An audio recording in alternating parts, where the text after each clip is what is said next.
Okay. So here we go. So very good evening to all of you, all the candidates. I welcome here to you on behalf of Chartered Accountancy Institute and all my fellow chartered accountants. I'm here to discuss you the discussion points related to what after CA and how do you prepare to place, because we are a part of D2P team, that is degrees to placement. I am Chartered Accountant Deepak Mulchandani. So we are here from the division of D2P. Okay. So what exactly after chartered accountancy is to be done? What are the options available? What are the methods available? What are the procedures to understand and learn what we want? All of this will come in. So just give me a sec.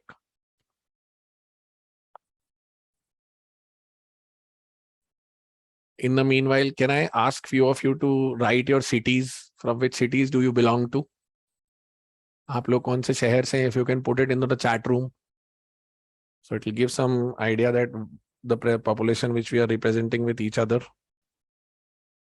Okay, so there are people from Bhiwadi, Rohtak, Bhilai, Mandsaur, Indore, Jaipur, Faridabad, Visakhapatnam, Hisar, Haryana, Nagpur, Tonk, Rajasthan, Gwalior, Kota, Noida, Indore, Ahmedabad, Bhilwara, Indore, Ashta, Khandwa, Hyderabad, Ahmedabad, Silvassa, Jalgaon, Nagpur, Jaipur, Sagar, Mumbai, Sihor, Rewa, Indore, great. From Kota, currently in Indore, Jaipur. Oh, great. Good to have the representation from the overall India-wide countries. Let me just adjust the screen. The screen seems to have got stuck. Let me just give me a minute. तब तक आपके जो मन में questions हैं, so if you can put all those questions, it will make some sense for me also. आप अपने questions put कर सकते हैं. तब तक I'll just get this screen thing sorted. Screen is frozen.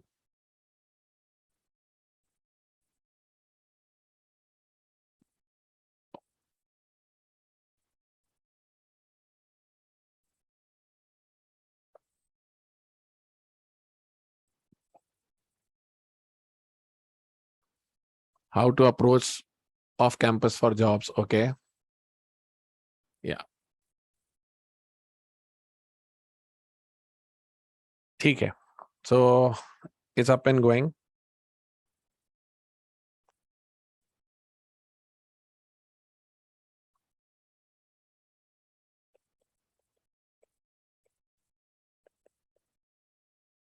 I hope you are aware of the results. Date, which will be between 10 to 15th. Am I correct? Are you aware of this?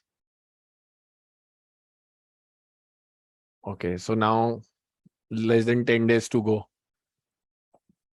Not before 10 to 15th. Okay, so now let me take you through a basic 30 to 40 minutes discussion. Are you ready for a 40 minutes lecture from my side? इतना पढ़ने के बाद भी lecture सुनने पड़ेंगे. So I will give you exactly what is happening in the world and why am I, because many of the candidates who are here in this, so they don't know who I am. I am a chartered accountant, Deepak Mulchandani. I am a part of Nata Professional Academy, Indore. I have worked with PwC and Deloitte, and I have been providing placement services with PwC, Deloitte, KPMG, EY, Grant Thornton, Protiviti, BDO, as well as EXL Technologies. All of them have recruited people from us, even ICICI Securities, not bank, ICICI Securities. Okay. So I will be able to help you out into understanding how they will approach you, what you are supposed to do. And even you are aware the company called Wipro cohorts program is also there. Okay. And then there are some overseas placement opportunities also. Okay. So after CA, December 22, first thing is results are out. by 10th Jan 23, 10th to 15th, any day. Okay. Now, there are few myths about chartered accountancy, which I would like to clarify after CA.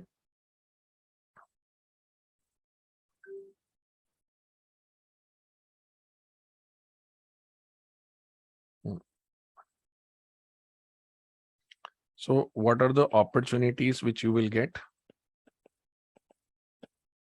Third, how to approach for the same.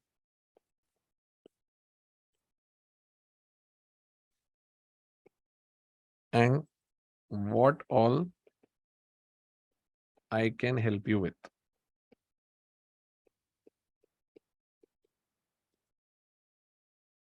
Okay.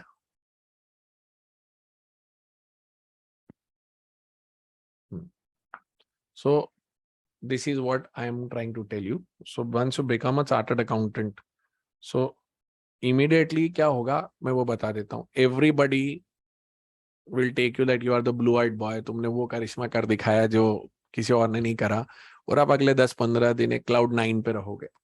और वो रहना भी चाहिए, because becoming a CA is not an easy thing. But उसके बाद आपको realise होता है कि जितना मैं पास हुआ हूं, तो मेरे परिवार में मैं अकेला हूं, पर मेरे आसपास और बाकी लोग बहुत जने पास हुए हैं. Most of them have become chartered accountants. Now you are supposed to, so whatever was special in your family is now becoming ordinary in the market. Everywhere you'll find chartered accountants. You'll start finding, how is it possible? I have done so much of hard work, I'm not getting a job. Jobs were there, are there, and will always be there for chartered accountants. That's my first line. Okay. Second, the degree once comes to you, nobody can take it away from you. It is permanent with you unless you do something by which institute gets forced कि भैया अपना degree वापस करो. Second. Third, everybody else is getting a job, I am not getting a job is some kind of a fear which will start getting into a peer pressure after few days. The biggest mistake which you will do is the moment the results are declared, and if you become a chartered accountant, everybody will come approaching to you saying, बस give your CV, apply. सब जने ऐसा आपके सामने एक माहौल बनाएंगे, ऐसा लगेगा कि बस 2-4 दिन में जॉब्स खत्म होने वाली है, which is never the case. Okay. So there are few things which you need to keep in mind. Number one, preparing a proper CV.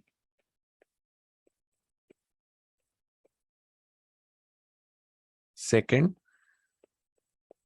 understanding various domains. Preparing for choosing the domain.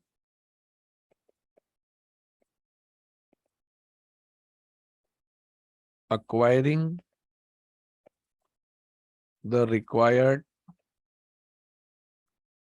finishing domain wise,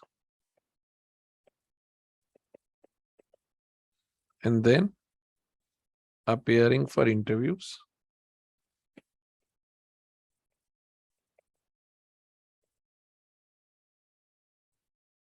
Okay.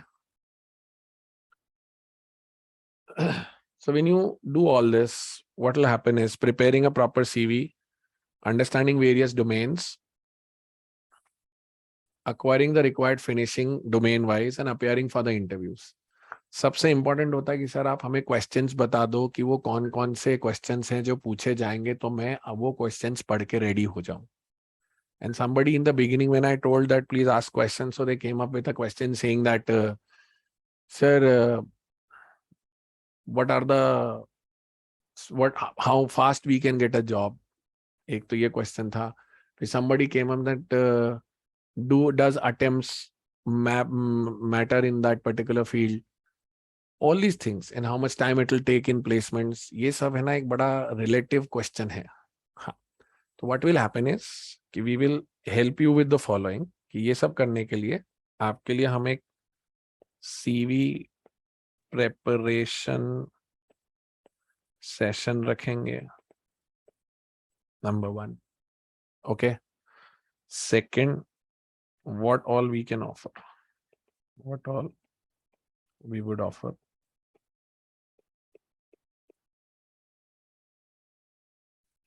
CV preparation session, answering your questions on the same,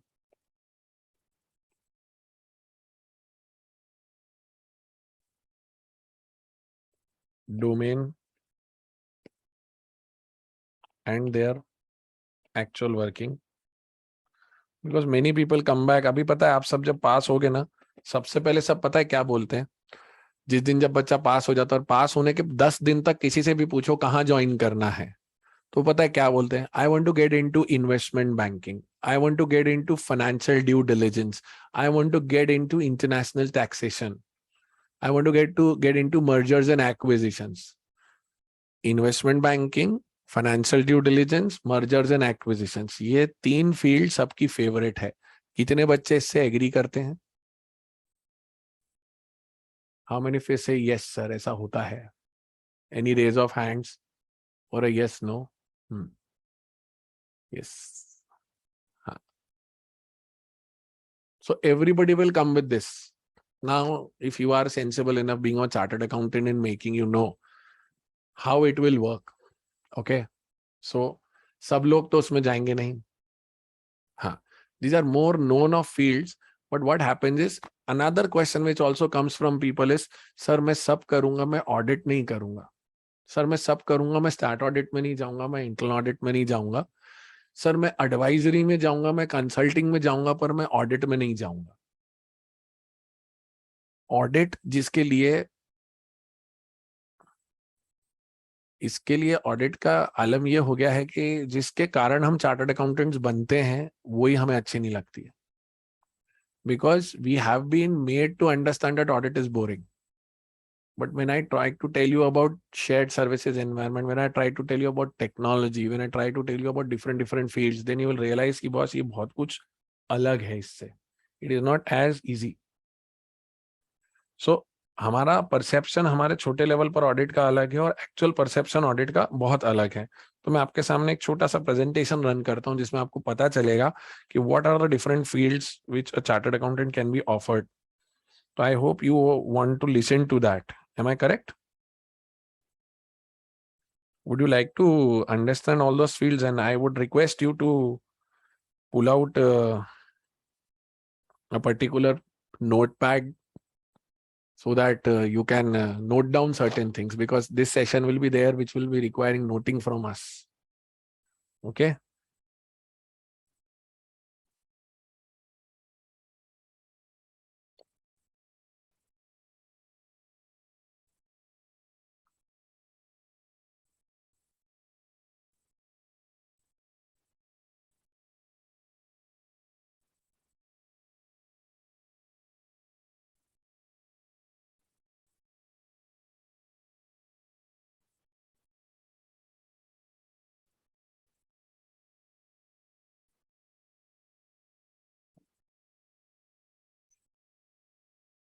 चलिए.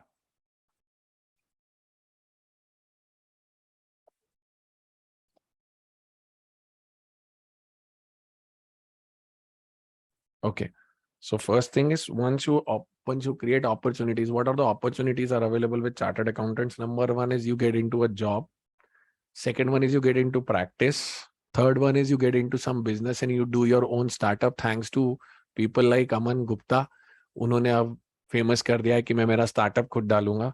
Then there are options that I would like to get into teaching. You have, thanks to LinkedIn, thanks to technology, now many of the candidates and many of the students have become teachers and started their own classes of their own specific subject, and then further studies. I think this is the 5 specific spans where your overall opportunities in chartered accountancy lies. Okay. So if I take you further, now I'll break down everything into this. Opportunities after CA when you get into a job and if you get into a practice. Okay. And when you get into a job, you can do a job in a CA firm. Okay. And then you can get into a big four. And then you can get into industry. Am I correct? Practice may you do direct tax practice of your own, you do indirect tax practice of your own, or you do audit and advisory of your own. Now I will even further break down all this. पहले मैं practice पे बात कर लेता हूँ. Okay. So when I talk about practice scenario, direct tax mein when you go and work, so here you need to be a specialist of appeals and revisions and scrutiny cases. Now what is the point here? Sir, मैंने office में sir के appeals submit करे हैं. Is this sufficient? Answer is no. मैंने सिर्फ reply draft करे हैं. Is this sufficient? No. मैंने सिर्फ ऑनलाइन फाइलिंग करी है. Is this sufficient? No. You need to have some thorough knowledge and love towards direct tax. Then only. Why I am saying so? Because अब returns online file हो रहे हैं या offline? बताइए. Are the returns being filed online और offline? Okay. So do you really think it is requiring a lot of brain application while filing the returns, and then the government is giving you pre-filled returns now?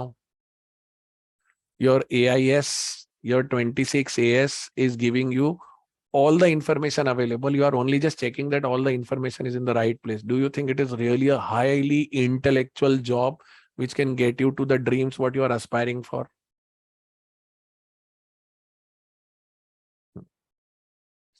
Yeah. So because technology will always keep on playing on your mind now. So what will happen is appeals and revision and scrutiny. And remember, you are need to, if you really want to be successful and if you've got a great passion towards direct tax, ki mere ko to yahi karna hai. So then you need to join some seniors, join a senior CA firm. And the time taken to mature and the time taken to ripen the fruit will take time. Okay. Similarly, in indirect tax, do you think a lot of litigation will happen after the GST portal has become stabilized in last 4 years? GSTR 9B, 9C, JSON files are getting directly uploaded from Tally software. Do you really think filing is going to be a great job in IDT, GST?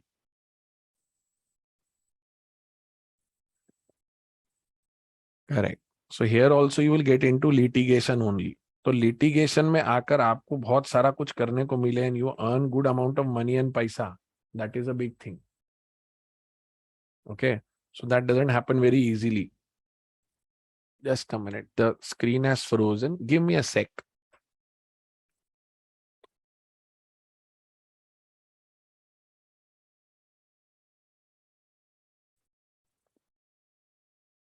The screen has frozen. I'm just restarting my iPad, but I'll continue speaking onto it. Indirect tax, your filing matters do not give you that much of reward. Agreed or not?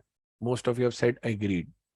So indirect tax also, litigation किस में आएगा? Valuation में आएगा? Classification में आएगा? I want all of you to interact, okay? Please. I can't simply have one-sided lecture. So give me a yes or no.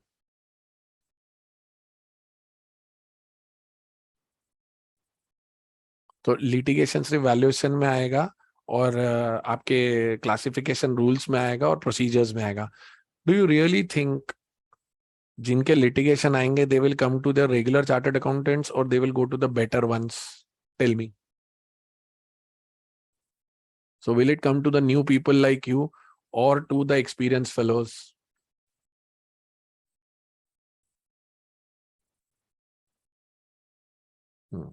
So the experienced ones can be the young ones or the old ones.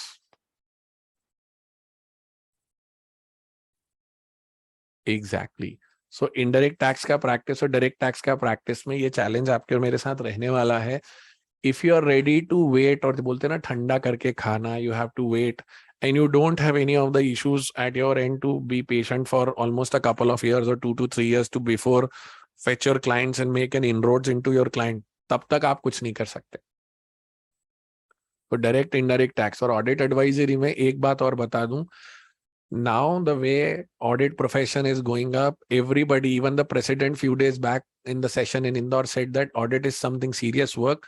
Those who are not serious about audit should not pursue it. You would have read in company law, you would have read everywhere, the liability and responsibility of auditors has reduced or increased multiple times.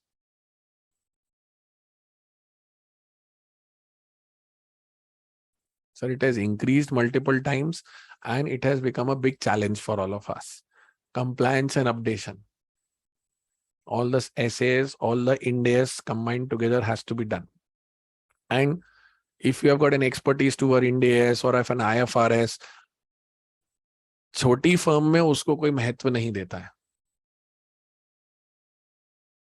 Rupika, as you are saying, it is serious for listed entities, but there is a problem that smaller entities also are bound to get into that compliance mode now. If you have closely observed something, GST ने मजबूर कर दिया है लोगों को formalise करने के लिए बिजनेस, बिकॉज अगर आप जीएसटी रजिस्टर्ड नहीं हो, many of the people do not do business with you only.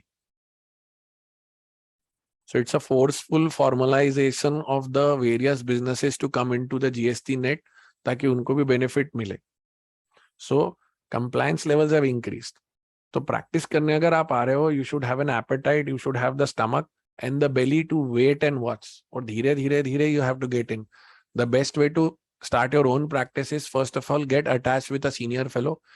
शुरू में मैं एक चीज बोल देता हूँ, इमीडिएटली अपना खुद का ऑफिस खोल के फेसबुक पर फोटो डालना, लिंक्डइन पे फोटो डाल के स्टार्टिंग माय ओन प्रैक्टिस की विशेष इकट्ठे करने से घर नहीं चलता है. I repeat,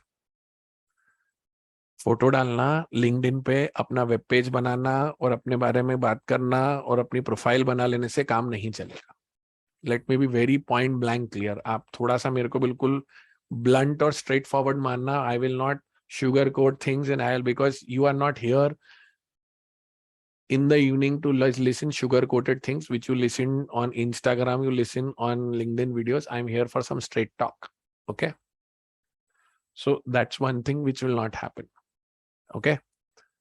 So if you have, so what is the conclusion for practice? If you have patience, if you're ready to invest time and effort for more than 2 to 3 years, and you don't have a compulsion to bring money at your home immediately, so then you can start for your practice. But हाँ, practice में अगर आप patient रहोगे, आपने समय दिया, and if you work properly,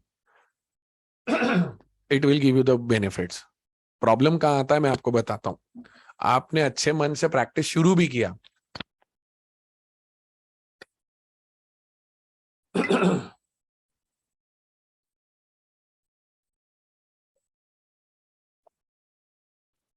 आपका peer pressure आपको परेशान करता है, because when you start looking at candidates, your friends going into jobs, celebrating, having fun, buying gadgets, going for holidays, then you see मैं पागल हूँ, मैं अकेला practice कर रहा हूँ, इतनी मेहनत कर रहा हूँ. And sometimes after 2 years you realize कि यार मेरे को तो अब जॉब में जाना है. तो ऐसे बहुत चैलेंजेस और चांसेस होते हैं. So you have to be very clear. सारा गेम इस बात पर आके बैठेगा, आपको पहले सोचना है ठंडे दिमाग से. And generally this session I do after results, but what happens is after results you are on a different mindset. अलग दुनिया में होते हो आप लोग, और आपको 15 दिन वो हैंगओवर रहता है कि I am a CA, I am a CA, I am a CA. इसलिए इस बार मैं उसको पहले लिया है कि एटलीस्ट थोड़ा सा आप सोच के चलो कि मैं क्या कह रहा हूँ. Okay, so that's one. Secondly, let me see if the screen is working or not.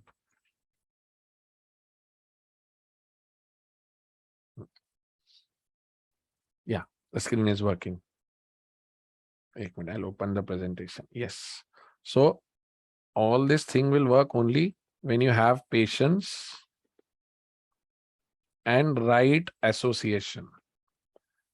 जैसे अगर आप बोलोगे मेरे को टैक्स में काम करना, मेरे को डायरेक्ट टैक्स में ही काम करना है. एक और डाउट क्या होता है पता हूं, आपको डीटी का सब्जेक्ट अच्छा लगता है, तो आपको क्या लगता है कि मैं डीटी के सब्जेक्ट में काम कर रहा हूं, मेरे को डीटी का सब्जेक्ट अच्छा लगता है, इससे मुझे डीटी की प्रैक्टिस परस्यू करना चाहिए. ऐसा पॉसिबल नहीं है.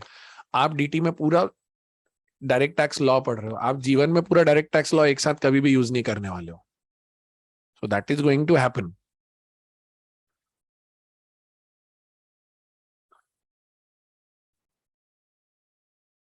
Okay, so make sure that doesn't happen to you. Let's go to the CA firm now. अब सीए फर्म में आप जाते हो तो आप सीए फर्म के अंदर जॉब कर सकते हो डीटी, आईडीटी और ऑडिट। ठीक है। हाँ, दूसरा इसमें फाइनेंस में भी कर सकते हो आप।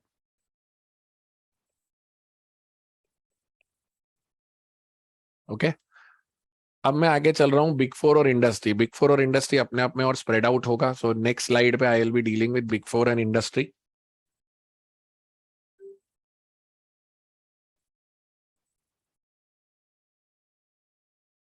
Yes, so big four CA firms based on size. इनके अंदर अब डिविजन्स होते हैं। ऑडिट होता है, एडवाइजरी होता है। ऑडिट के अंदर स्टैट्यूटरी ऑडिट होता है और इंटरनल ऑडिट होता है। और एडवाइजरी के अंदर आईटी ऑडिट होता है, फ्रॉड एंड फोरेंसिक्स होता है, टैक्स होता है, मर्जर्स एंड एक्विजिशंस होता है, ट्रांजैक्शन एडवाइजरी सर्विसेज होता है। आप में से कितने बच्चों को ट्रांजैक्शन एडवाइजरी सर्विसेज नाम सुना हुआ है और उसका मतलब क्या है, ये आप बताएं मेरे को। Can anybody help me with transaction advisory services? Mergers and acquisition मतलब transaction advisory services meaning.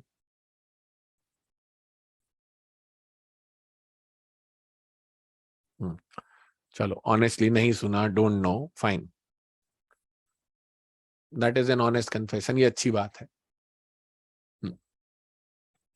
No worries.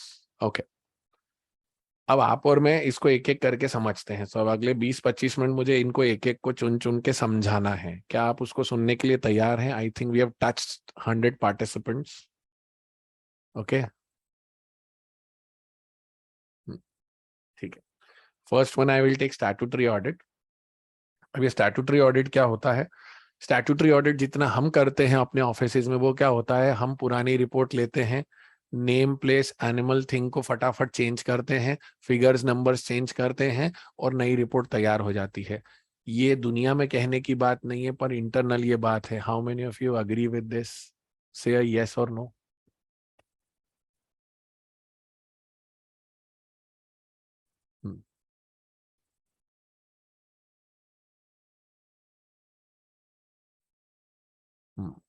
Small firms, कुछ बच्चों ने नो कहा, बहुत अच्छा लगा, बट कई जगहों पर ऐसा होता है, पार्शियली होता है, बिल्कुल सही बात है।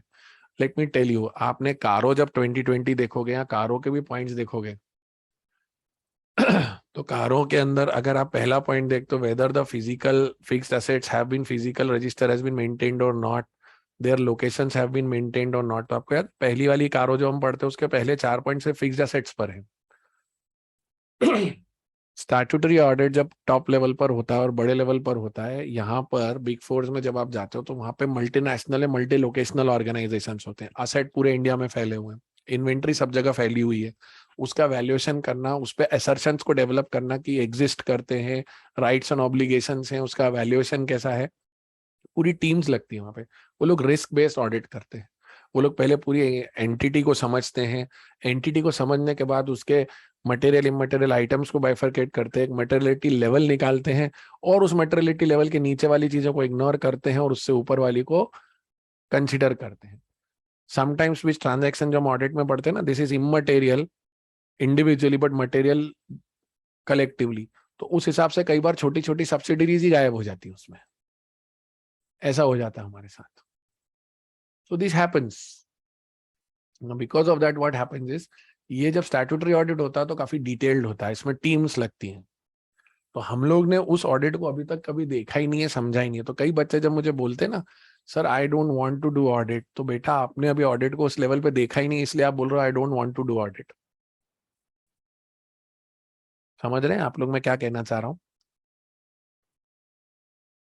आज अगर मैं टाटा की या मारुति की इन्वेंट्री की बात करूं तो मारुति की इन्वेंट्री उसकी फैक्ट्री में है या अक्रॉस द कंट्री फैली हुई है डीलर्स पे? आज मैं टाइटन वर्ल्ड की बात करता हूँ तो टाइटन वर्ल्ड में, टाइटन के अंदर जितनी घड़ियां हैं वो हर टाइटन वर्ल्ड टाटा वालों का ही है, तो पूरे इंडिया में फैला हुआ है। वेस्ट साइड की इन्वेंट्री सब जगह से लेना पड़ेगी अगर इन्वेंट्री का फिगर आपको सर्टिफाई करना है तो। तो उस लेवल की इंफॉर्मेशन कोलेट करना, इकट्ठा करना is something which is there. So statutory audit is something what CS are made for.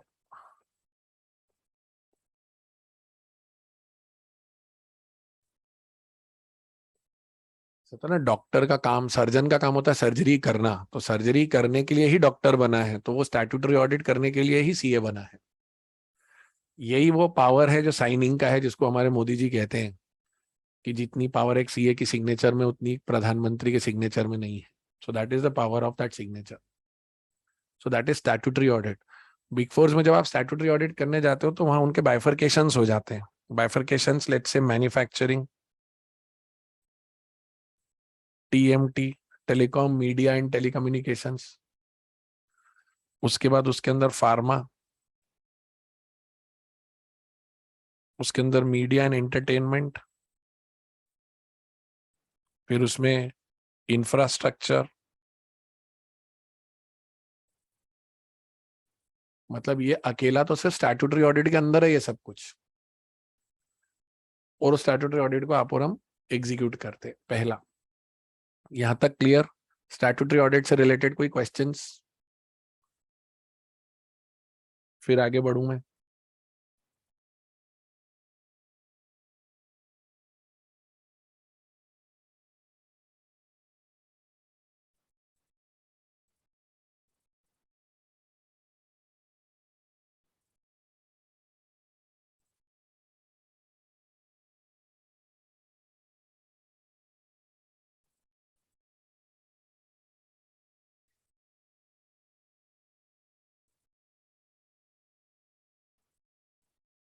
Any questions?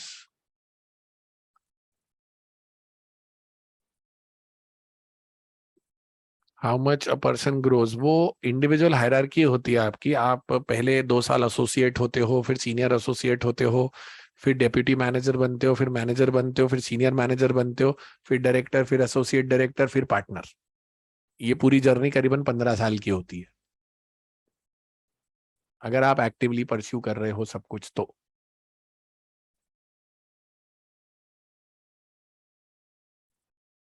हमें क्लियर? हाँ. Now the comes the question Ritu. Since we have not, देखो किसी ने भी ऐसा ऑडिट नहीं किया हुआ रहता अपने आप पे.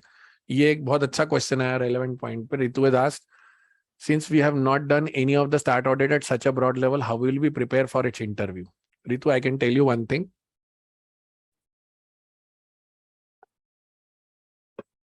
Being 12 years into the recruitment now,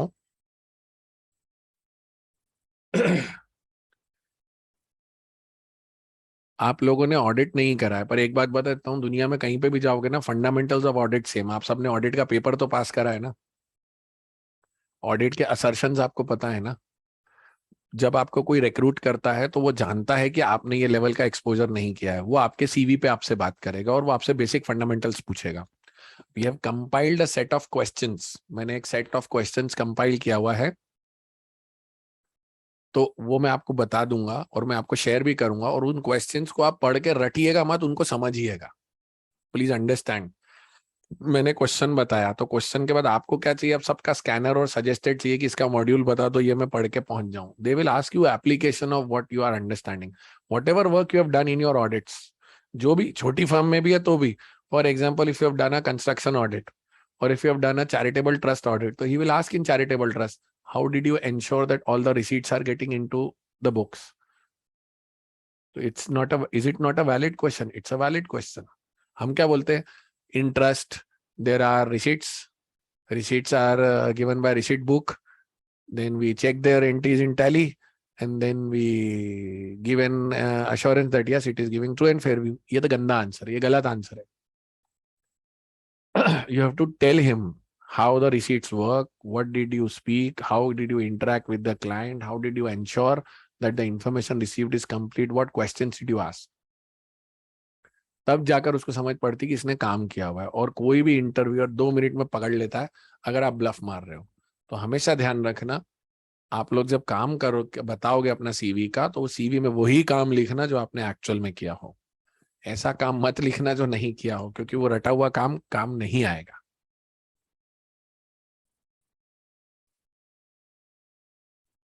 Yes, Naman, you will get that benefit.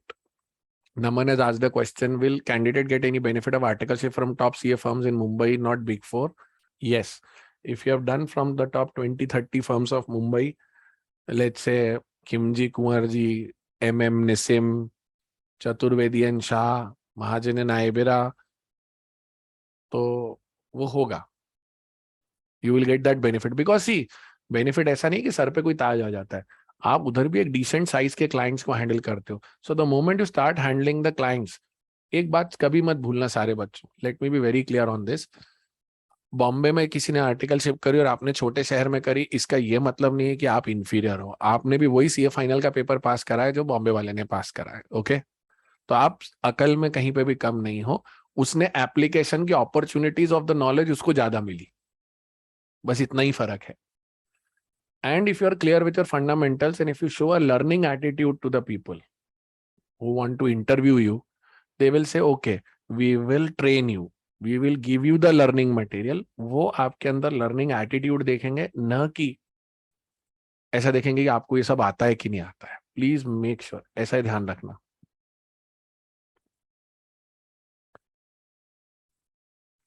Okay, Shweta is asking, I am presently working with PwC, so will this be an advantage? A big advantage, Shweta. A big advantage. You know what audit documentation I'm talking about. You know what materiality levels are. You know substantive testing. You know how to develop assertions. You know how to document the working papers.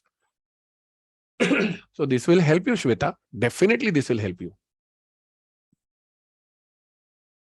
No, Shivani. There's one more question. If it is necessary that we are applying for a particular field, we should have worked in that field during audit. No, articleship नहीं हुआ होगा, फिर भी आप उसमें apply कर सकते हो. वो आपका उस समय बेसिक नॉलेज टेस्ट करेंगे और वो देखना चाहेंगे कि आप इन चीजों को समझ पा रहे हो कि नहीं पा रहे हो. ये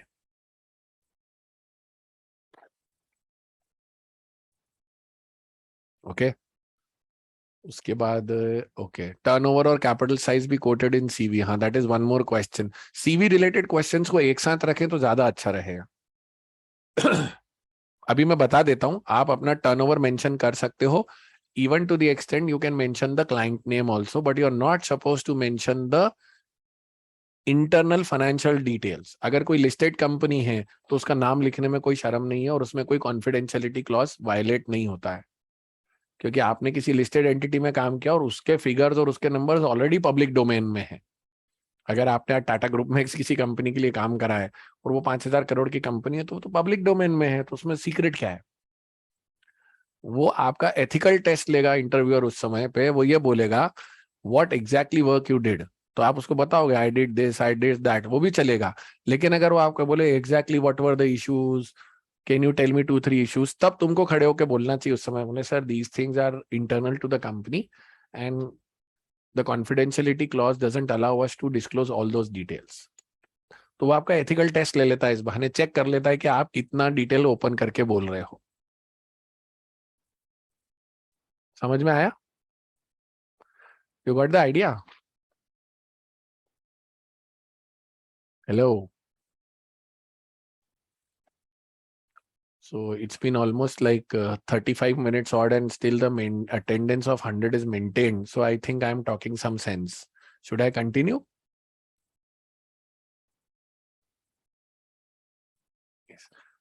हाँ, मतलब बिकॉज आप लोग पढ़ पढ़ के इतने सैचुरेट हो चुके होगे कि आपको लग रहा होगा कि अरे अब एक बार और लेक्चर मिल रहा है.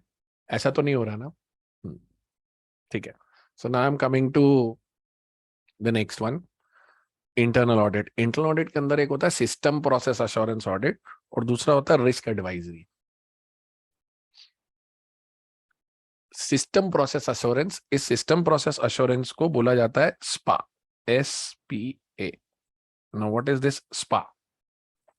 System process assurance. आज की तारीख में बड़ी ऑर्गेनाइजेशंस में आपको लगता है सब लोग अपना काम टैली पे करते हैं और ERP सिस्टम्स हैं. बताइए.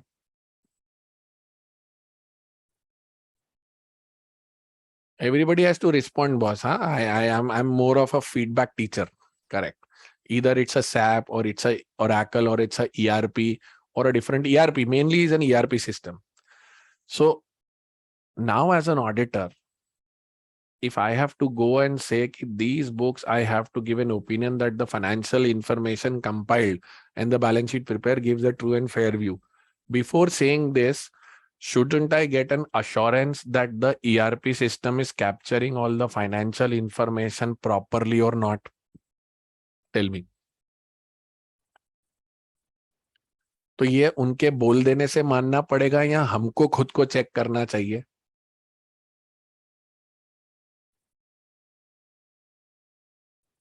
Sir, we have to check, correct? So we have to check that this is to be done. Correct? IFC, internal financial controls. वो बाद में आता है. इंटरनल फाइनेंशियल कंट्रोल्स नहीं आएगा इसके अंदर. That is what I am trying to tell you. Internal financial controls तो सिर्फ फाइनेंशियल इंफॉर्मेशन का आएगा. My here question is the information of business purchase, sale, customer relationship, warranties, expenses, they are getting captured adequately in the system or not, and the system is not prone for modification, amendments. तो उस पूरे ERP को study करना और उस ERP को check करना कि ये ERP सही चल रहा है कि नहीं, ये काम करती है system process assurance team. It's a combination of CAs. It's a combination of CAs plus IITians plus MBAs plus BTech. ये सेपरेट टीम होती है बिग 4 में, और इसमें वो लोग चार्टर्ड अकाउंटेंट्स को हायर करते हैं. जिस भी बच्चे को थोड़ा सा भी टेक का शौक है, टेक्नोलॉजी में, और उसको मजा आता है लैपटॉप पे चीजें देख करने में, उसको एक्सेल से ऊपर भी काम करने का मन करता है, सॉफ्टवेयर कैसे बनते हैं, किन किन टेस्ट कंट्रोल्स होता है, there is something called risk control matrix, RCMs, वो सब चीजों में जिसको मजा आता है, जिसको बिजनेस को पूरा समझने का शौक है, वॉक थ्रू बोलते हैं उसको, they have to walk through the business, तो वो सब लोग सिस्टम प्रोसेस अश्योरेंस को पसंद करते हैं. सिस्टम प्रोसेस अश्योरेंस की एक बात और अच्छी है कि यहाँ पर वो लोग आपकी बेसिक नॉलेज को टेस्ट करते हैं. आप छोटे शहर से अगर आर्टिकलशिप की हो तो भी कोई दिक्कत नहीं है उनको, and they are ready to take multiple attempt candidates also. Okay, hello.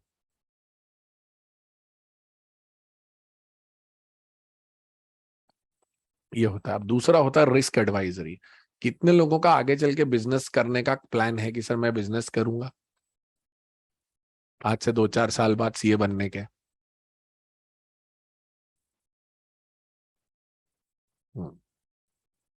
हाँ, सोचिए. मतलब अभी करना, मतलब ये वैसी वाली बात है. सोचे हैं अभी, कोई इमिडिएटली नहीं सोचे हैं. करेंगे, कैसे फैलाएंगे अभी एकदम नहीं सोचे हैं, बट सोचे हैं मुन्ना भैया की भाषा में.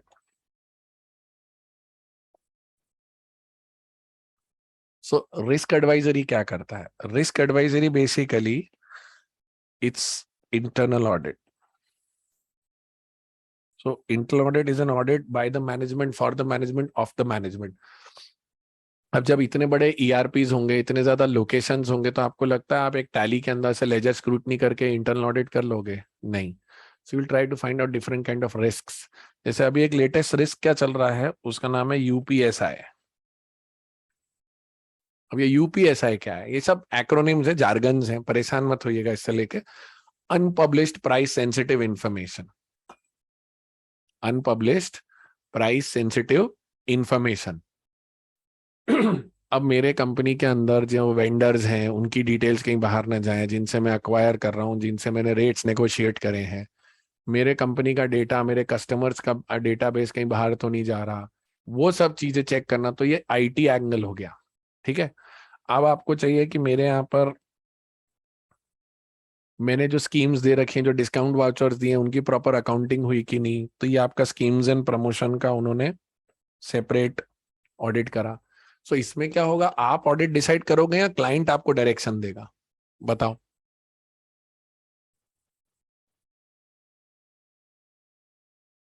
You will decide the area या client will decide the area? Correct. Client will direct that area. So you have to work. So every time you will get a different area. So if you really want to understand how business is being done, how decisions are taken, so you will audit purchase, you will audit sales, you will audit CRM, you will audit logistics, you will audit IT systems, you will audit customer relationship management. तो इन सब चीजों को करते तो risk advisory में field work होता है, ये ध्यान रखना। फील्ड वर्क का मतलब ये होता है कि आप अलग अलग लोकेशंस पे जाके काम करोगे। You will be asked to travel to factories, to locations. Mining and minerals में गए तो माइंस पे जाना रहेगा, फैक्ट्री लोकेशन पे जाना रहेगा। काफी सारे बच्चे ये बोलते हैं कि सर हमें ये काम नहीं करना। मेरा सवाल ये है, क्यों नहीं करना?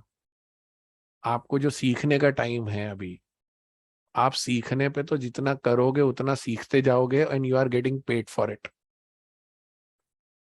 आपको अभी से बैठ के बॉम्बे की सैटरडे इवनिंग में 5 स्टार में डांस करना और अपनी इंस्टाग्राम रील डालना है तो बात अलग है। बट वो इंस्टाग्राम रील कितने हफ्ते तक डालोगे और कितने दिनों तक दिखाओगे लोगों को कि मैं नाच रहा हूं या मैं खुश हूं? At the end of the day you need to have that intellectual kick in your own. तो रिस्क एडवाइजरी, जिसको भी आगे बिजनेस करने का शौक हो उसे रिस्क एडवाइजरी करना चाहिए, तो उसे बिजनेस का पूरा साइकिल समझने का मौका मिलता है। उसको रियलाइज होता है कि बिजनेस में क्या क्या पॉइंट्स आते हैं। फिर जब वो बाहर आता है तो वो इंश्योर करता है कि अपने बिजनेस में वो इन गलतियों को न होने दे। Hello, am I clear?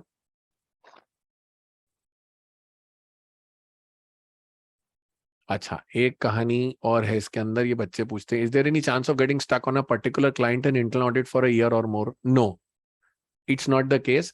ये जो डरावनी कहानियां आप लोगों को ऑडिट के बारे में सुनाई गई हैं, कोविड के बाद से बहुत कुछ बदल गया है। कंपनीज ने खुद रियलाइज कर लिया कि हम एक ही व्यक्ति को लगातार एक ऑडिट पे रखेंगे तो वो छोड़ के चला जाएगा हमको।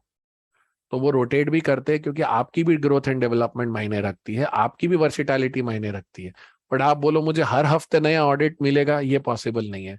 हर क्वार्टर के बाद मिलेगा, ये पॉसिबल नहीं। पर 6 महीने बाद मिलेगा, यस। बिकॉज 3 से 6 महीने तो आपको भी एक क्लाइंट को समझने में लग जाते हैं।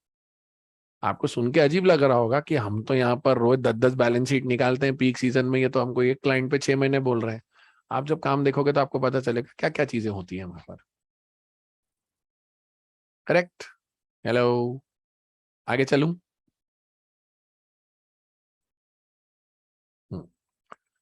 Then I go to tax. एक मिनट, मैं इसको रब कर दूं। The scribbling which I have done, can I remove it? मैं इसको हटा दूं, रब कर दूं?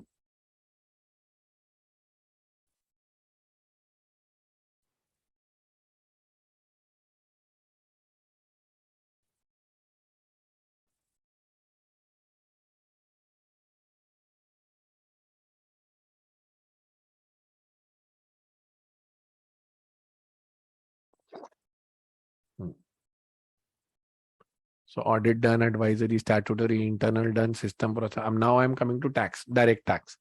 अब आप जब डायरेक्ट टैक्स में जाएंगे, so we will have a KPMG pre placement talk with you आने वाले वीक में 10 या 11 तारीख को, जहां पर वो टैक्स को लेकर आपसे सारी बातें करेंगे। जैसे उनका जो डायरेक्ट टैक्स है उसके अंदर भी डिविजन्स हैं।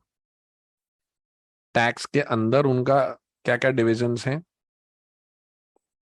कॉर्पोरेट इंटरनेशनल टैक्स,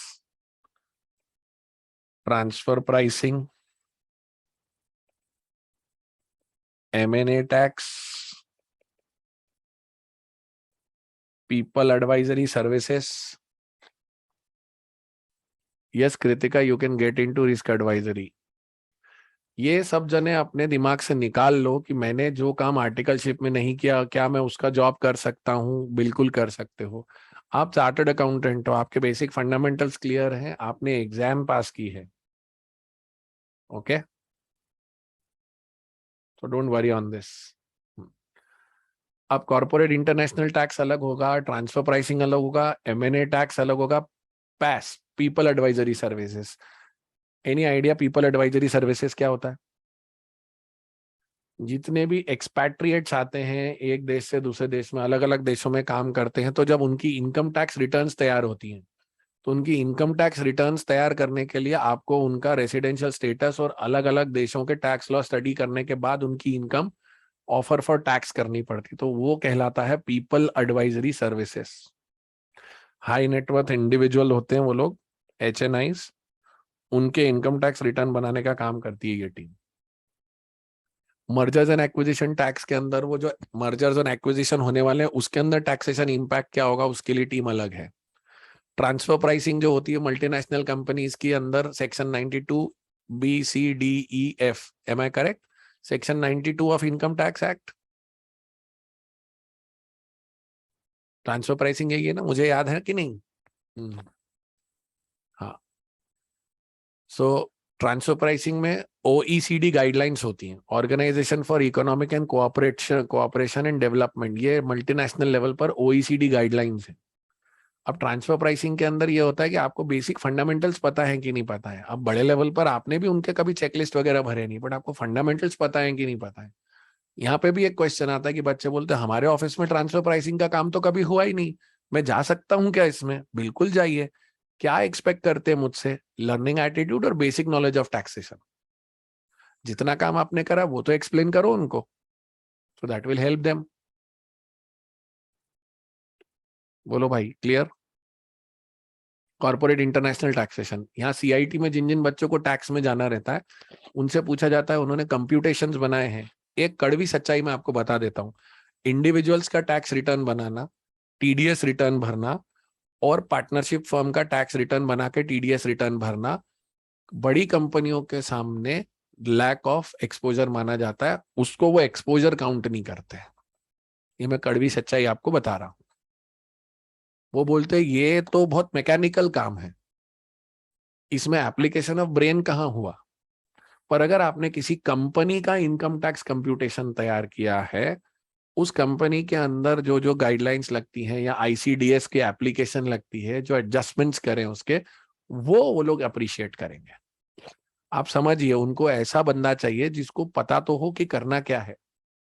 हाँ, लैक ऑफ सेक्शंस वो पढ़ा देंगे, उनको ये पता है कि ये समझने को तैयार है तो वो समझा भी देंगे, बट आपको मालूम ही नहीं है करना क्या और आप सिर्फ खुश होकर बैठो मैं तो टैक्स में जाऊंगा टैक्स में जाऊंगा, तो नहीं होता है। समझ रहे हैं आप लोग मेरी बात?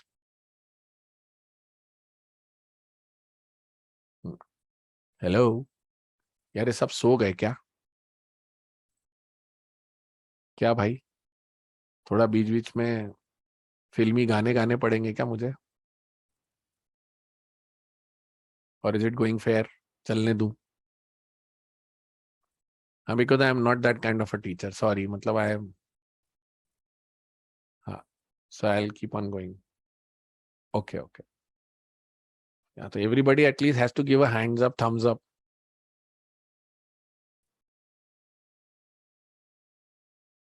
तो एटलीस्ट आई कम हूँ। एक बच्चा लिख रहा है अब तो डर लग रहा है। डर क्यों लग रहा है? आपको क्या लगता है मेरे को ये सब आता है? नहीं आता है मुझे, ऑनेस्टली।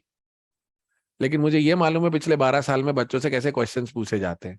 तो चिंता क्यों कर रहे हो? इस बात से खुश हो जाओ बेटा निखिल, कि आपको ये सब अभी पता चल रहा है। इस बात से खुश होना ज्यादा अच्छा है ना, कि हमको अभी से पता चल रहा है कि क्या क्या करना है, वर्सेस सीधे सीधे हम जाके खड़े हो जाएं। Always think on the positive angle my friend. तुम सबसे बड़ा काम कर रहे हो, तुम CA बन रहे हो, इससे बड़ा काम नहीं है। IAS बनना है इसके बाद, अगर बड़ा काम है तो। So don't worry on it. Okay, अभी आता हूं मैं इनडायरेक्ट टैक्स। इनडायरेक्ट टैक्स में दो काम होते हैं मेनली। इनडायरेक्ट टैक्स में एक तो होता है लिटिगेशन, जो मैंने आपको बताया।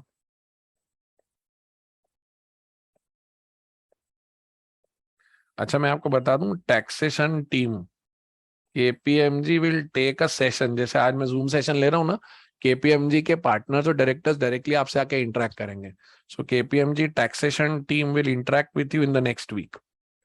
अब वो जो व्हाट्सएप ग्रुप बन गया है ना, मैं उसमें सारे अपडेट्स आप लोगों को डालता जाऊंगा। ओके। अब इनडायरेक्ट में आता है लिटिगेशन और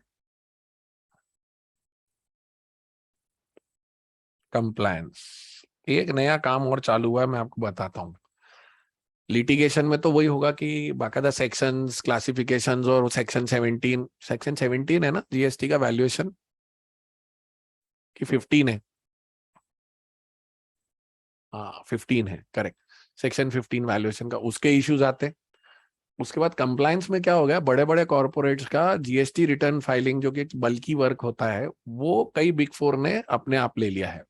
मतलब अगर आपको एयरटेल को अपना जीएसटी रिटर्न फाइल करना, तो एयरटेल का काम किसी एक बिग फोर के पास है।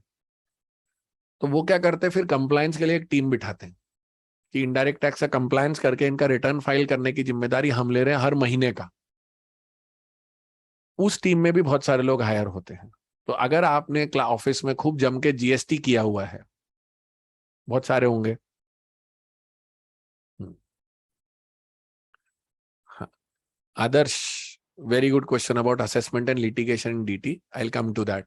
एक मिनट में आईडीटी समझा दूं, फिर वापस डीटी पर आता हूँ। जिसने बहुत जम के जीएसटी पे काम किया हुआ है, वो जीएसटी के फंडामेंटल्स को रेडी रखें, और वो इनडायरेक्ट टैक्सेशन में अप्लाई करेंगे तो उनको रिक्वायरमेंट होती है। वो लिटिगेशन में अगर आपको सारे सेक्शंस और सारी अमेंडमेंट्स बहुत अच्छे से पता है, तो आप उसमें अपना करियर बना सकते हो लिटिगेशन में। कंप्लायंस में आपको हर महीने उनके रिटर्न्स भरने पड़ते हैं। तो कई बार कुछ ऐसे भी जगह बोला जाता है 15 तारीख से 20 तारीख तक के बीच में हम छुट्टी नहीं देंगे। और ये 15 से 20 के बीच में छुट्टी क्यों नहीं देंगे, ये आपको समझ में आ गया या मुझे समझाना पड़ेगा?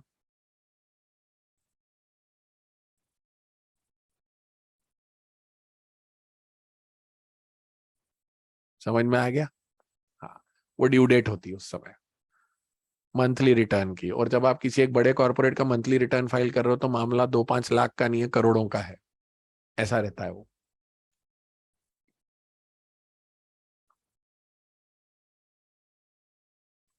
Yes Honey, compliance is sometimes a repetitive nature work when you do for smaller clients, but you when do it for bigger clients you always learn new things. और जो दिख रहा है ना कि एक ही बार में एक लेजर से मिलेगा, वहां लेजर मल्टीपल होते हैं, सबको कोलेट करना, कंपाइल करना बहुत बड़ा चैलेंज होता है। डेटा बहुत बल्क में होता है। ऐसे क्वेश्चंस आ रहे हैं तो इसका मतलब मैं समझ रहा हूँ कि आप लोग ध्यान से सुन रहे हो। I am happy. Okay, coming back to one question which one person raised about this direct tax, direct tax वाला वो क्वेश्चन बेटा वापस भेजोगे? हाँ, व्हाट अबाउट, आदर्श ने पूछा what about assessment and litigation in DT. Adarsh, assessment and litigation in DT आज भी डायरेक्ट टैक्स प्रैक्टिस को अगर आप देखोगे ना, बड़े कॉर्पोरेट्स के सबसे बड़े डायरेक्ट टैक्स लॉयर्स आज भी बंसी मेहता है। ओके। और इसके अलावा जो असेसमेंट और वो है ना कंप्यूटेशन, वो सब आज भी लोकल लेवल पर स्प्रेड आउट है। उसके लिए लोग बिग फोर के पास बहुत कम आते हैं। बिग फोर के पास इन दूसरी चीजों के लिए ज्यादा जाते हैं लोग। और असेसमेंट में क्या होता है, अब फेसलेस असेसमेंट हो गया है। फेसलेस असेसमेंट में आपकी पर्सनल स्किल काम नहीं करती, अब आपकी ड्राफ्टिंग स्किल्स काम कर रही हैं। ये आप लोगों ने रियलाइज करा और सुना है कि नहीं ऑफिस में? Nowadays the boss is not going to income tax.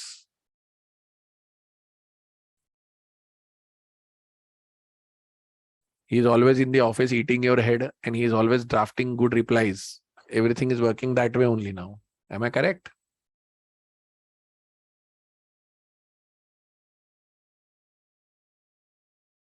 Hmm.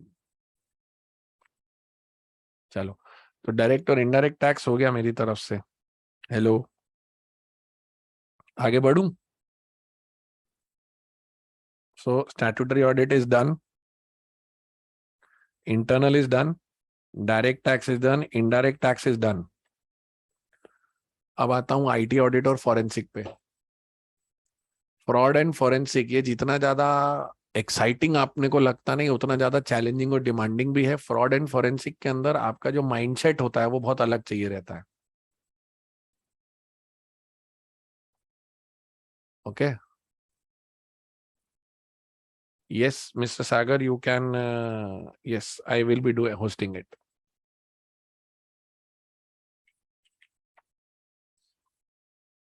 Hmm.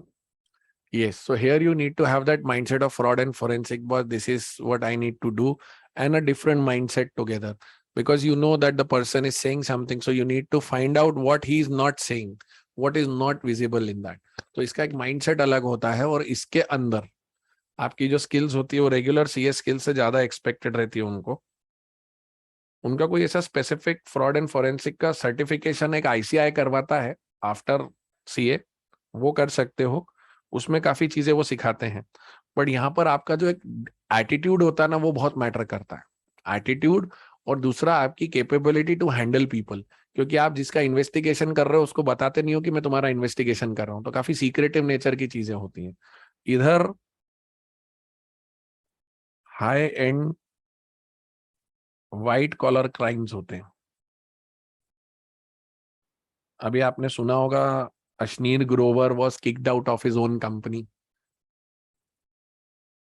He is no more a shark in Shark Tank also. So do you really think Ashneer Grover is clean? Tell me.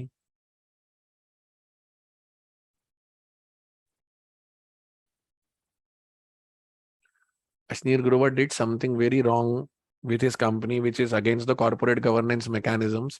So therefore he was kicked out because an investigation of one of the big four revealed that he has done some fake employees he has created and the money was siphoned to him and he bought properties out of that money. And that's how things worked. So it was established कि उसने गलत किया है. तो report table होने के पहले board meeting में एक दिन पहले ही उसने अपना इस्तीफा दे दिया बिकॉज पता हो चुका था कि he is into the wrong place. Correct. तो ये नहीं होना चाहिए. तो फ्रॉड फोरेंसिक का माइंडसेट बहुत अलग होता है. हाँ, मैं ये बता दूं आपको. और अब फ्रॉड फोरेंसिक हो गया. अब आईटी ऑडिट की बात करते हैं. तो आईटी ऑडिट कब काम आता है? जब आप बहुत टेक सेवी हो. यहाँ पे आप पूरा सिस्टम्स वगैरह पे काम करोगे, रोबोटिक प्रोसेस असेसमेंट की बात करोगे. यहाँ पर if you are that kind of a geeky guy कि मेरे को तो सिस्टम के साथ बैठ के ये सब देखने में मजा आता है, तो आपको आईटी ऑडिट करने में मजा आएगा. It is more about. No no no, DISA is just the qualification to it. मैं वापस बोल रहा हूँ, बिग फोर्स में डीसा वीसा से बहुत ऊपर होता है सब कुछ. उनके खुद के सॉफ्टवेयर होते हैं. अच्छा, आईटी ऑडिट की अकल किसी भी बच्चे को नहीं रहेगी अपनी आर्टिकलशिप के दौरान. वो लोग खुद ट्रेन करते हैं, उनके लर्निंग मॉड्यूल्स हैं, उनके सॉफ्टवेयर हैं जो आपको सिखाएंगे, खूब सारी ट्रेनिंग देंगे, फिर आपको डिप्लॉय करते हैं वो क्लाइंट की प्लेस पर. करेक्ट. उसके बाद आता है मर्जर्स एंड एक्विजिशन. अब मर्जर एक्विजिशन मतलब क्या होता है? When I have to take care of a company और I have to acquire that company. तो वो कंपनी का परचेज कंसिडरेशन जो तुम्हारे मेरे बुक्स में हमेशा बना बनाया मिल जाता है मर्जर एक्विजिशन के क्वेश्चन करने में, अमलगमेशन में, बिजनेस कॉम्बिनेशन हो गया या एक्विजिशन हो गया, तो हमारे को तो परचेज कंसिडरेशन मिलता है. But to reach to that purchase consideration you allow the team of a set of experts to go and verify the books of accounts and ask the relevant questions, which is called a due diligence exercise. The due diligence exercise is done by the acquisition company's team, which goes into the company which is going to be acquired. They access their books of accounts, they speak to their people, they understand all the rules and regulations, pending cases, and then they come out and say, these are the assets, these are the liabilities. Accordingly, this much shall be the purchase consideration considering the future or the past actions. Mergers and acquisition में assignment छोटे छोटे और बहुत सारे होते हैं. बराबर. तो ये फटाफट टाइम बाउंड होते हैं. इधर भी जनरली वो लोग जिनके बहुत अच्छा हाथ स्टैट ऑडिट में है उनके काम आते हैं. तो जो लोग पब्लिक लिस्टेड कंपनीज का स्टैट ऑडिट किए हुए रहते हैं तो उनकी ज्यादा जरूरत पड़ती, बिकॉज उनको यूनिवर्स पता है कि क्या क्या हो सकता है.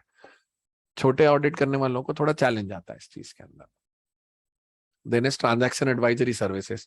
ये सबसे कोवेटेड, सबसे ज्यादा डिमांडेड पोजीशन है आज की तारीख में, कि मैं किसी कंपनी को अक्वायर करने जा रहा हूँ, डील हो रही है, प्राइवेट इक्विटी फंडिंग आ रही है, उसके पहले जाके पूरी चेक करना और उस पर सलाह देना कि एक्विजिशन करने लायक है या नहीं है. This is called transaction advisory services. इसका पेमेंट और इसका दोनों का पेमेंट, सैलरी हाईएस्ट होती है. हाईएस्ट होगी तो स्किल सेट भी ऊपर होगा. जैसे रिलायंस, जैसे फेसबुक ने रिलायंस में इन्वेस्ट किया था, तो फेसबुक की ट्रांजैक्शन एडवाइजरी सर्विस टीम आई होगी और उसने रिलायंस को असेस करने के बाद बोला होगा कि हाँ, जो शेयर प्राइस वो मांग रहे हैं वो वैलिड है या नहीं है. ऐसा स्किल सेट्स मैंने बोला ना मनन आपको, कि आपका स्टैट्यूटरी ऑडिट एक्सपोजर काफी हायर लेवल पे चाहिए रहता है. जितनी बड़ी कंपनी और जितने कॉम्प्लेक्स बिजनेसेस के ऑडिट आपने किए होंगे उतना ज्यादा आपका दिमाग दौड़ेगा बेटा. ऐसा.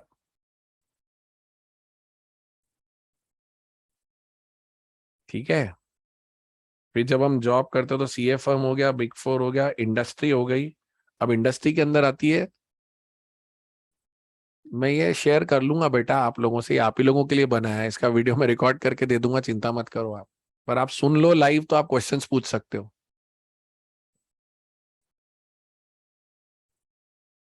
अभी मैंने जैसे बोलूंगा ना तो कुछ बच्चा भी फट फट फट फट छोड़ के चले जाएंगे देखना चैट, और वो सेशन बोले ये तो मैं पढ़ ही लूंगा घर पे, बाद में मिलेंगे। लाइव लाइव है, मैं वही बार बार बोलता हूँ आपको।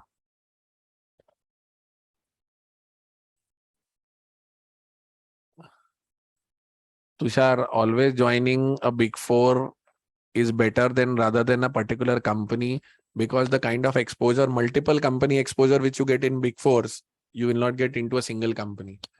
कभी भी ध्यान रखना, बिग फोर्स में जब आप काम करते हो ना तो उसके बाद किसी भी इंडस्ट्री में जाना हमेशा आसान होता है, पर किसी इंडस्ट्री में काम करते रहे और बाद में बिग फोर आना चाहते हो वो पॉसिबल नहीं है।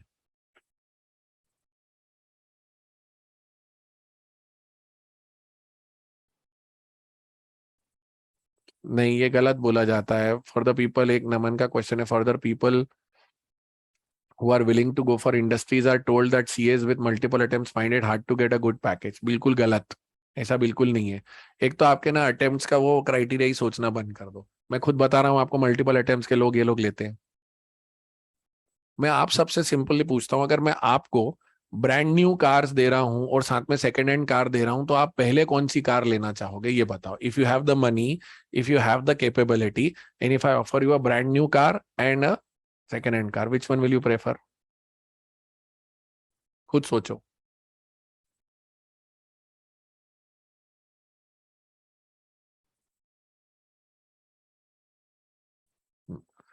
ठीक है, अब मैं आपको माइंडसेट बताता हूं एचआर का। आप ध्यान से देखना, Abhishek is saying I am the only one posting vacancies for multiple attempt candidates on LinkedIn. मैं हमेशा पोस्ट करता हूँ, लिखता हूँ अटेम्प्ट, नो अटेम्प्ट क्राइटेरिया। मेरा खुद एक फर्स्ट अटेम्प्ट में सीए नहीं हुआ भाई, I know that. So don't worry on this.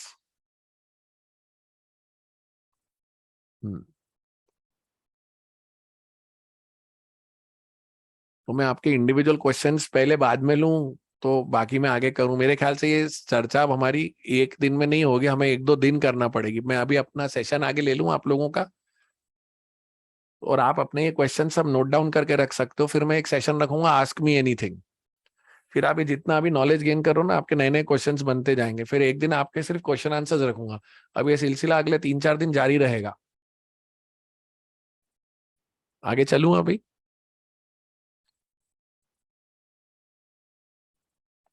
Hello.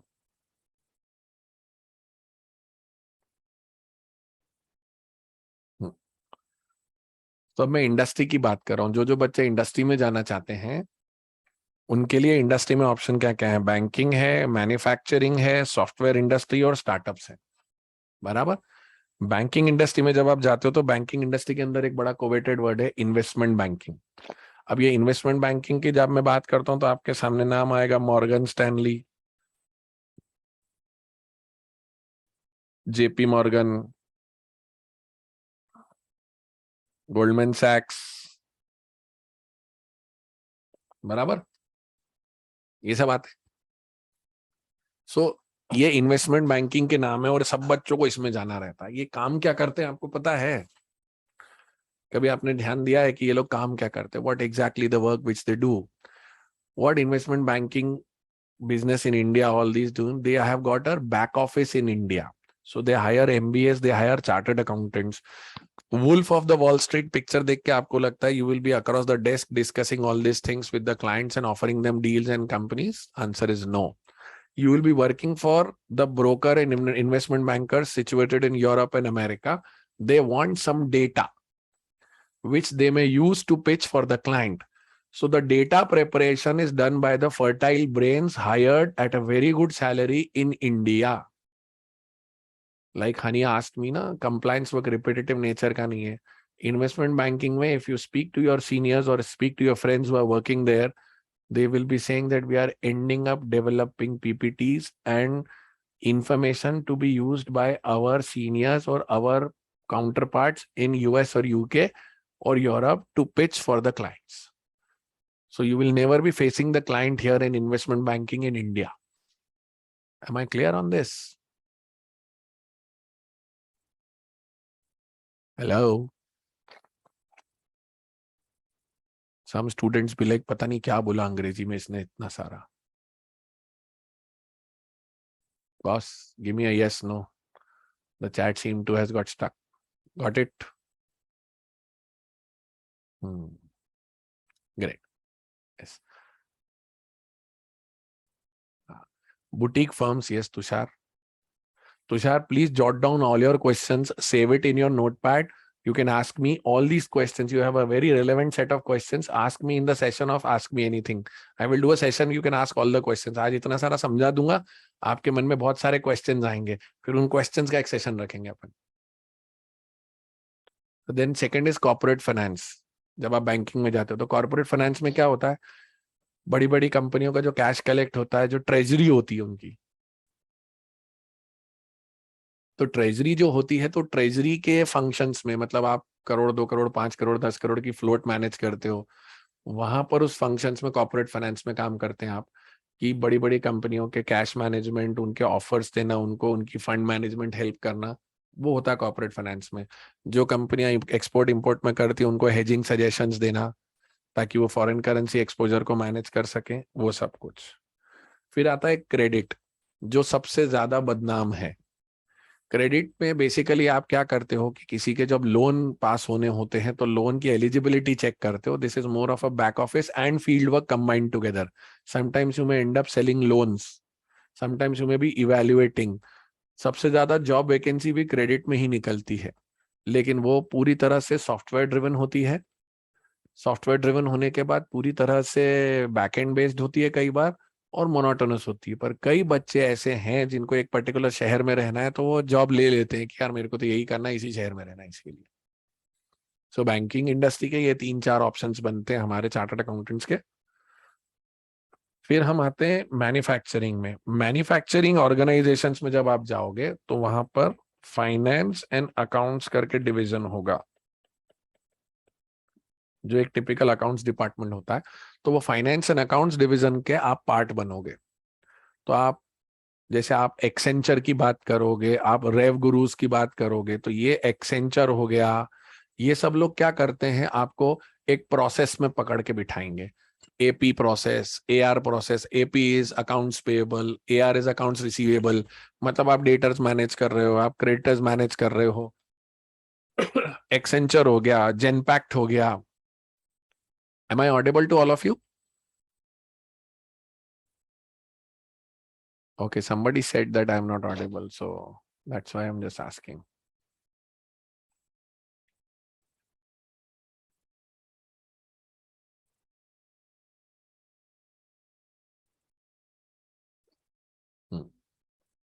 So that is one thing.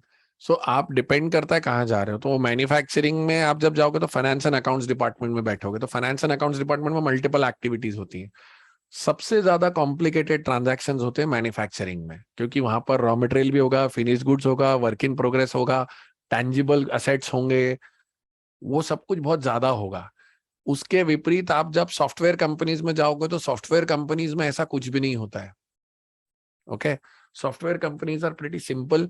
वहां पे मेन आपका सैलरी का है और बाकी खर्चों का है. But inventory, manufacturing, consumption accounting, material management, ये सब कुछ कुछ भी नहीं होता वहां पे. और वहां अल्टीमेटली आपको जो करना रहता है, वो on the basis of in totality, जो आपको सर्टिफाई कर दिया सामने वाले ने, उसी के बेसिस पे सर्टिफाई होता है. आपको इंजीनियर ने बोला मेरा प्रोजेक्ट 70% कंप्लीट है, और वहाँ इनवॉइसिंग भी क्लियर है, परसेंटेज कंप्लीशन मेथड है, और माइलस्टोन इनवॉइसिंग है.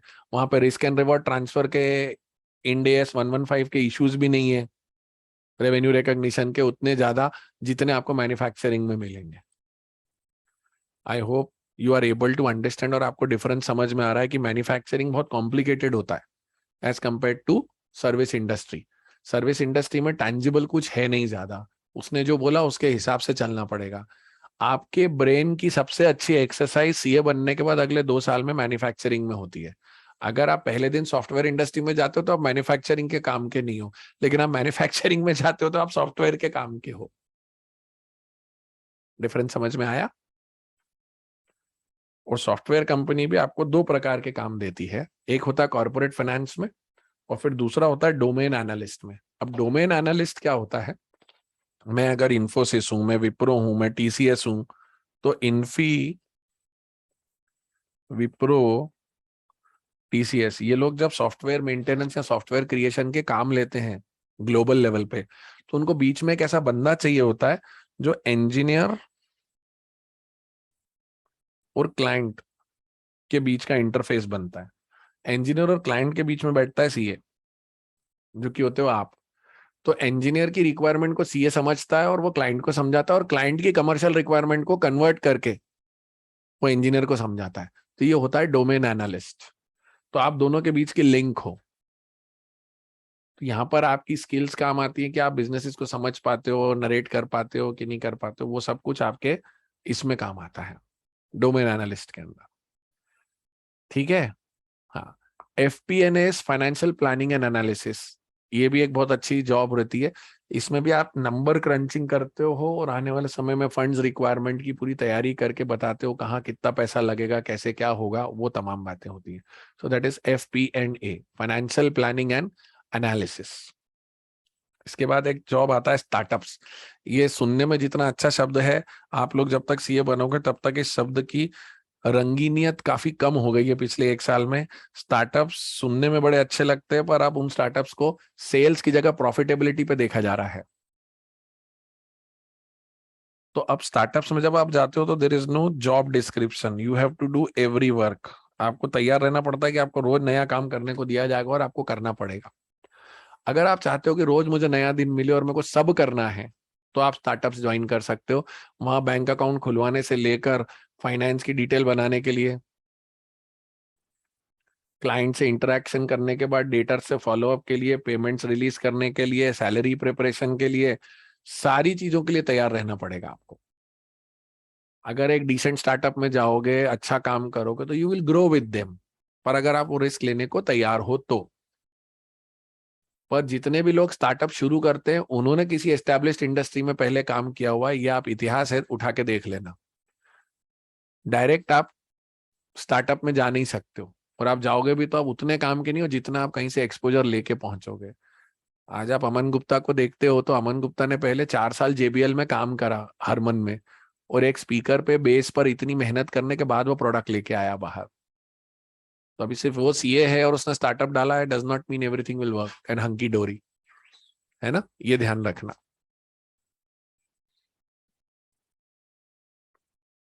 हम लोग आपकी क्या मदद कर सकते हैं, अब मैं उस पर बात कर सकता हूँ। मैं आपको CV ड्राफ्टिंग असिस्टेंस दे सकता हूँ थ्रू गाइडलाइंस। मैं प्लेसमेंट ड्राइव्स ऑर्गेनाइज करूंगा। The name of the companies I can list in front of you, the placement drive which I will help you with. It is PwC, Deloitte, KPMG, EY, BDO, Protiviti, as well as Galaxy Surfactants Manufacturing,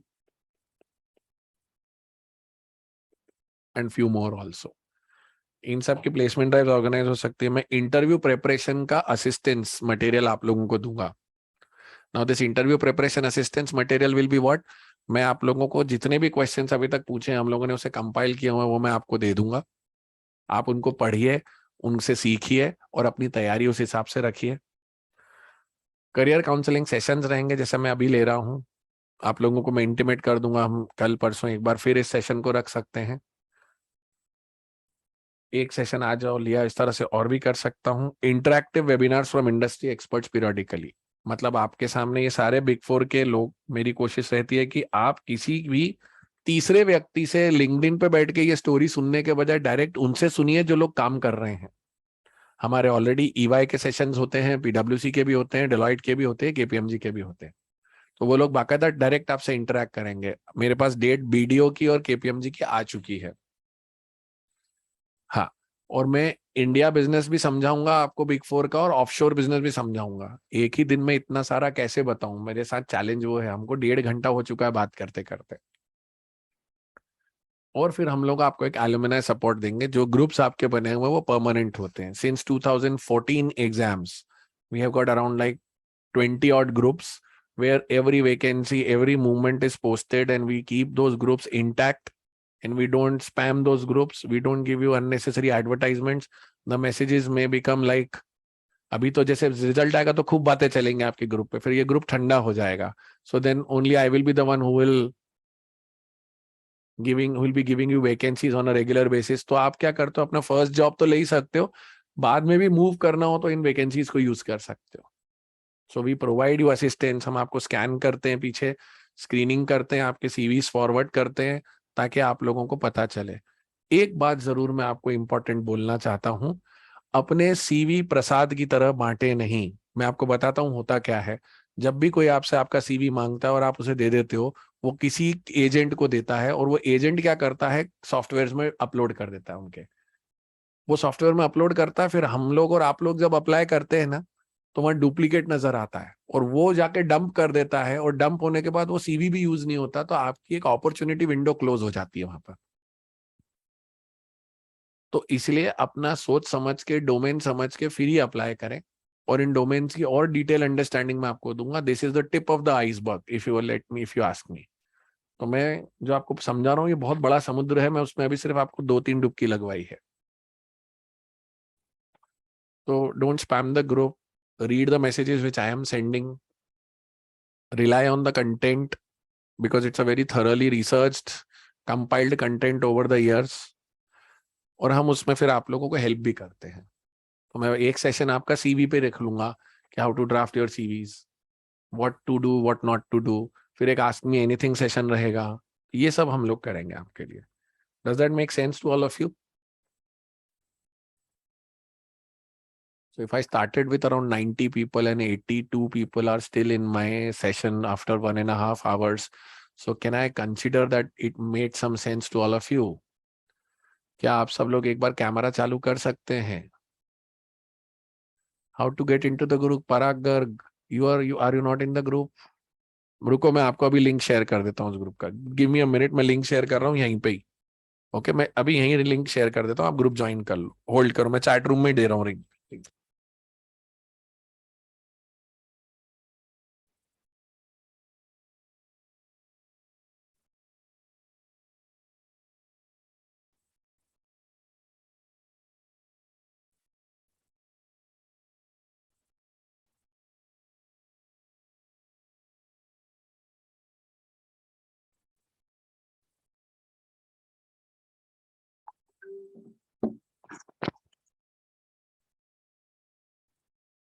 मैं आपको 1 minute में link दे रहा हूँ. And I will be sharing this link to everyone. Just a sec, I will just paste it. ये रही.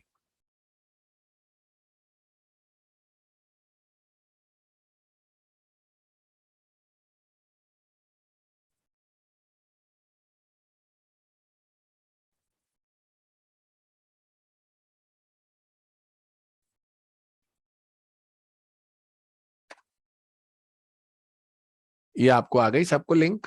देखिए, you can join the WhatsApp group right now.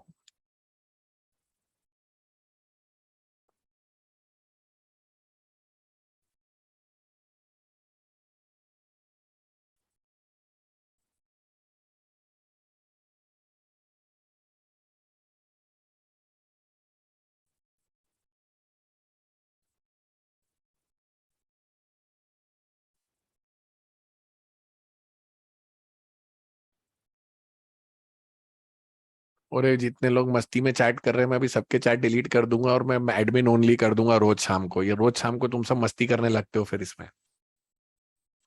Okay, so this is it. आज की summary मैं आपको डाल दूंगा, और उसके बाद कल एक सेशन और रखते हैं. Is that okay? कल आप एक सेशन और रखना चाहेंगे साथ में? ठीक है, टाइम यही रखूंगा 7:30 या 8, ताकि आप लोग अपनी आर्टिकलशिप वगैरह से फ्री होके आ जाओ. 7:30-8 बजे का ही टाइम रहेगा. इधर इट 7:30 और 8. ओके,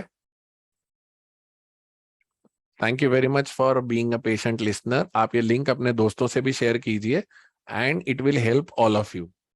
और हाँ, मैं सबसे एक इंपॉर्टेंट बात बोलना भूल गया.